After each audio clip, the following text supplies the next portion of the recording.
UP के गाजियाबाद में कई ऐसे मामले आए हैं जहां पर प्रेगनेंसी के पहले जो टेस्ट होते हैं उसमें 68 महिलाएं जो हैं एचआईवी की संक्रमित पाई गई हैं, जिसका कारण बताया कि जो टैटू उन्होंने बनवाए हैं उसकी वजह से एचआईवी जो है वो पॉजिटिव हो गई हैं।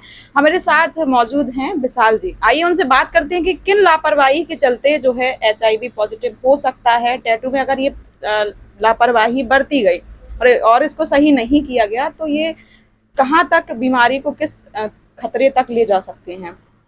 जी विशाल जी, आप जी मुझे बताइए। बताइए कि आप जो ये टैटू बनाते जी, हैं जी।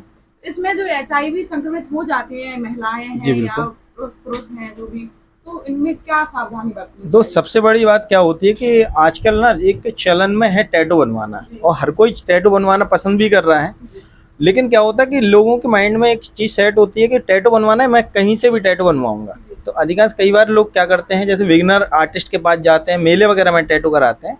तो इस केस में क्या होता है, वो लोग निडल वगैरह प्रॉपर्ली हाइजीन का मेंटेन नहीं करते हैं, जिसमें वो निडल चेंज नहीं करते हैं। एक ही निडल से कई बार लोगों को टैटू करना, जैसे कि निडल का एक्सपायरी हो जाना, निडल का एक्सपायरी हो जाना, टिप का एक्सपायरी हो जाना, इन सब चीज़ों से बीमारियों का फैलना ज़्यादा हो जाता है। जैसे कि मान के चलिए किसी का आपने टैटू किया मेले वगैरह में, अगर उनको इन्फेक्शन है तो इनके ब्लड के थ्रू दूसरे को इन्फेक्शन हो जाता है। हाँ, मतलब सुई का बार-बार प्रयोग करने से। निडल होती है। बिल्कुल, बिल्कुल। जी, तो ये निडल कितने प्रकार की होती है? मतलब ये निडल कई प्रकार की होती हैं, फिलिंग के लिए अलग होती हैं, लाइनिंग के लिए अलग होती हैं, शेडिंग के लिए अलग होती हैं निडल। तो ये फिलिंग के लिए जो होती है उससे भी संक्रमित हो सकते हैं जी, क्या? जी, बिल्कुल होते हैं।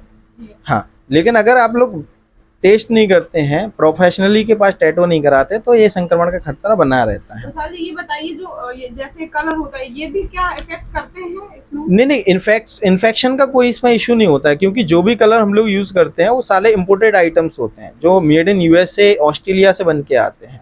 लेकिन लोकल आर्टिस्ट जो यूज़ करते हैं उनका तो मुझे नॉलेज नहीं है वो लोग कहाँ से परचेस कर रहे हैं। लेकिन उन लोगों का क्या रहता है, वो लोग हाइजीन मेंटेन नहीं करते हैं। अगर आप हाइजीन मेंटेन करके अगर टैटू करते हैं तो इन्फेक्शन का कोई डर नहीं होता है। आप हमारे दर्शकों से क्या कहना चाहेंगे कि किस तरीके की जो है आपको देखना चाहिए निडल में, क्या ऐसी सावधानी बरतनी जी, चाहिए बिल्कुल, बिल्कुल। कि मतलब उनको पता लग सके कि ये निडल एक बार प्रयोग हो चुकी है, वो कैसे उनको देखें, कैसे उनको यूज करने, या फिर उसके लिए वो कैसे मना करें कि इसको हम यूज कर सके हैं, आप ये दोबारा बदलिए, इस तरीके कैसे जी, बिल्कुल, परख कर बिल्कुल, सकते हैं? मैं आपको बताऊंगा कि कई बार आर्टिस्ट क्या होता है, पैसा तो देता है कस्टमर, लेकिन मेन चीज़ क्या होता है कि यूज़ करने के बारे में उसे पता नहीं है, नॉलेज ही नहीं है कि मैं टैटू कराने जा रहे हैं, प्रोफेशनल है या नहीं है। वो लोग सिर्फ टैटू कराने पर डिपेंड करते हैं। तो मैं आइए आपको बताता हूँ, इस तरीके की निडल्स होते हैं, निडल्स बॉक्स होते हैं जिसमें आपकी निडल रखी हुई रहती हैं। ये इसमें होता क्या है, मैं आपको यहाँ दिखाइएगा, ये होती है, इसमें आपकी एक्सपायरी डेट होती है, एक्सपायरी ऑन। तो आपको ये निडल वगैरह प्रॉपर्ली चेक करनी होती है कि आप जब भी जाएं तो इस निडल को प्रॉपर्ली चेक करें कि इसमें एक्सपायरी तो नहीं है इसका। इसके अलावा हमारे निडल के अलावा हमारे होते हैं टिप होते हैं, जिसमें भी आपकी एक्सपायरी डेट होती है। इसके अलावा आपका निडल इंक का भी रहता है कि आपको इंक देखनी है, इंक में भी आपकी एक्सपायरी होती है।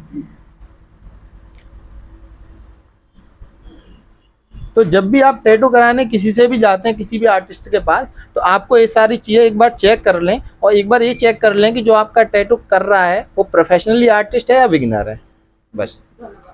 विशाल जी ने बताया कि किस तरीके से हम परख कर सकते हैं कि ये जो निडल हैं वो एक्सपायरी डेट उनमें क्या है और हम उन्हें यूज कर सकते हैं या नहीं। इस तरीके से हम एचआईवी पॉजिटिव होने से बच सकते हैं। धन्यवाद।